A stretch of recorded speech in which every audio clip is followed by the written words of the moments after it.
Shropshire Sarracenias, 16th of April 2015. First video of the year. Plants are coming into life, new growth, flower stems appearing. What I've done in the Arc of Life house is rearrange the collection using short hybrids for the spaces and putting the taller hybrids into the actual hybrid house itself. Also this year I'm doing a much wider trial with peat-free mixes.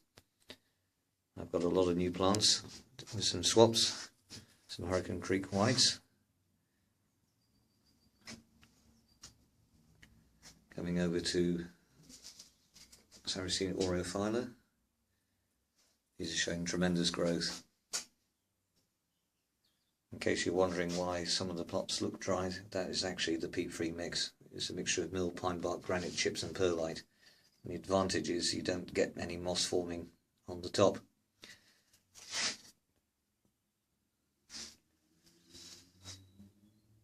Coming over to the rest of the hybrids.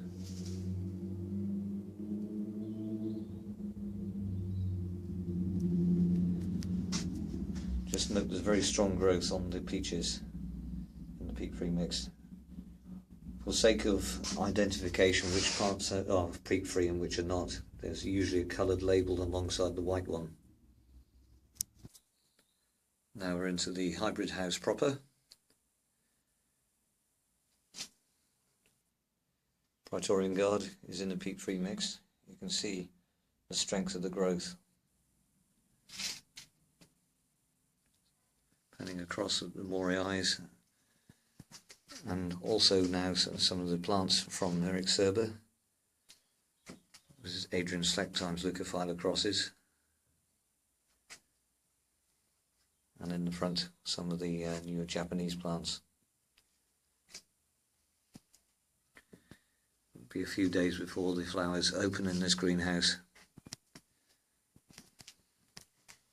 Another peat-free plant with very large Elizabethan picture form. You can usually tell that the picture is going to be tall by the width of the girth at the bottom of the pictures.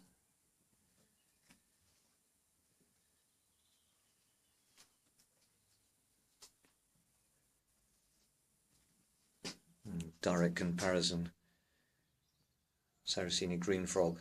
The back one is the peat mix and the front one is the peat-free mix. And these three Brooks hybrids here are last year's peat-free mix plants, and you can see no moss, the growth is looking strong, and the plants are looking amazingly clean, because one of the properties of the milled pine bark is it suppresses the Pythium fungus, which can affect Sarracenia and also other fungi too. And here's this year's two new Brooks hybrid peat-free plants. Scanning across, near Wilkerson. And then in the foreground, the Johnny Wilkerson's, Bud Wilkerson, Wilkerson's White Knights. The excellent selections. Red Sumatra. And also Adrian Slacks, and two of these are also in peat-free mixes. You can just pick them out with the dry tops. Can't wait in the next week or two, it'll be an absolute blaze of colour.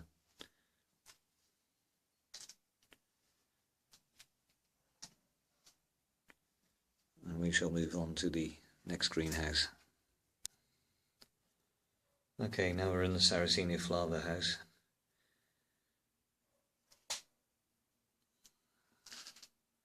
Everything is in number order as before, and once again you'll be able to pick out from the dryish compost media the peat-free mixes. The first flowers are open today.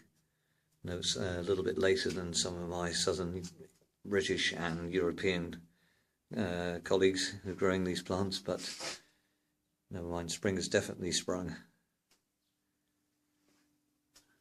So, going through the flowers,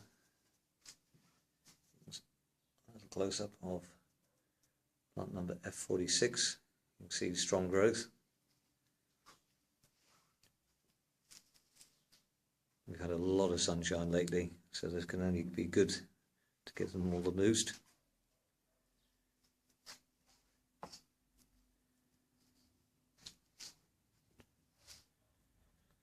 I've pressure washed this greenhouse twice over the winter period on the inside, and it shows.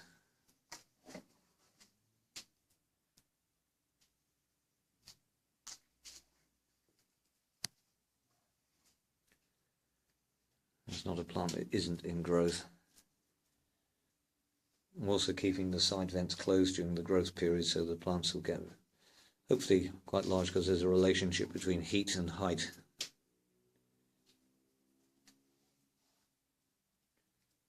Again, you can pick out all the peat-free mix plants by the coloured labels. Panning across to the leucophyllus.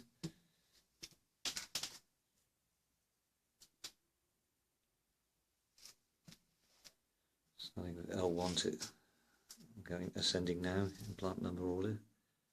Giant pinklet and giant purple and white, still looking amazingly good compared to what the other plants for this time of year. And you can see quite a lot of plants in the peat-free trial.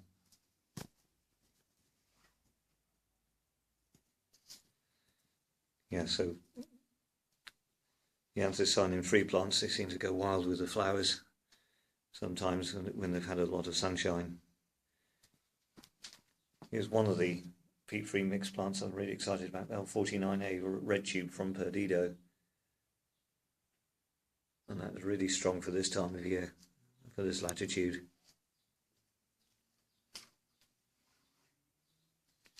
Walking through, coming towards the end of the leucophyllus, and also some of the latest Japanese plants are showing signs of life.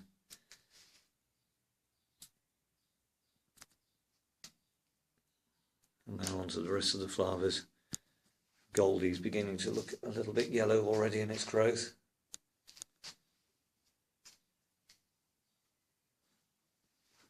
Shows the anthracene-free flowers. More opening blooms. And we shall go on to the next greenhouse. Sarracenias, all in growth.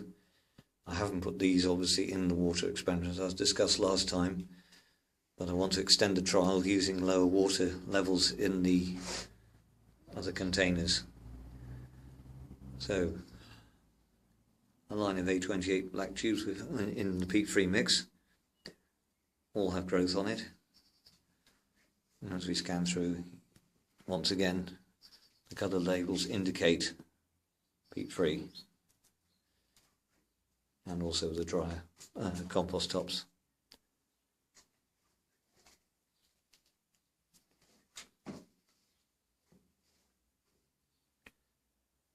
There's going to be an absolute flurry of flowers here.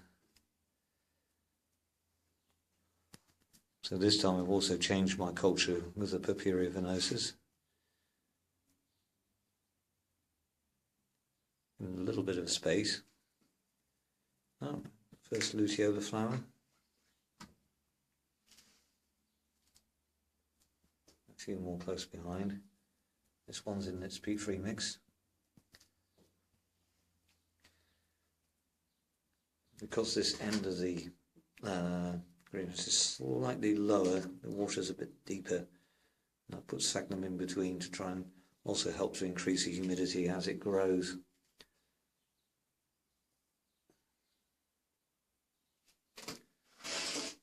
And now this year the Purpurea venosus actually made it to this side of the bench, as I also trying not only the mill pine buck, but it's growing the Purpurea venosus in pure sphagnum. First of the Ruberii yellow flowers in bloom. Rubra colfensis. Rubra. And now on to the Sarracenia minors.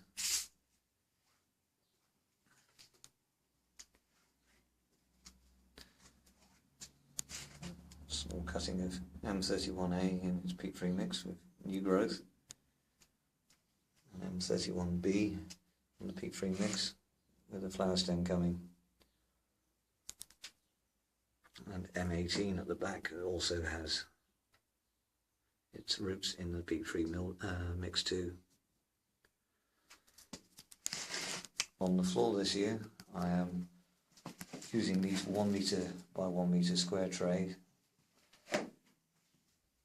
and growing sphagnum. So here we have some red sphagnum.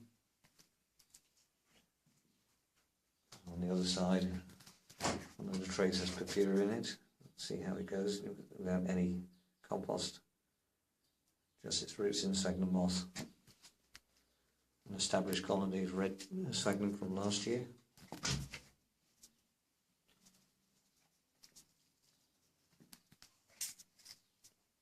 That'll be very useful for placing the Sarracenias. That's my next plan. Going back to the Sarracenias on the floor of the main greenhouse. This is a 1 metre square tray again. Plants are being cleaned up and also weeded out. So we'll follow the growth of these plants with interest. And once again, if these plants succeed, stabilising into these kind of sizes, then the rest of the collection will go on the floor like these. To give you an example, this is growing Sarracenian free plants around about 25 centimetres across. The open date is going to be set for June the 27th. So hopefully, as the season progresses and more videos, I hope to see many more of you coming along. Thank you very much for watching.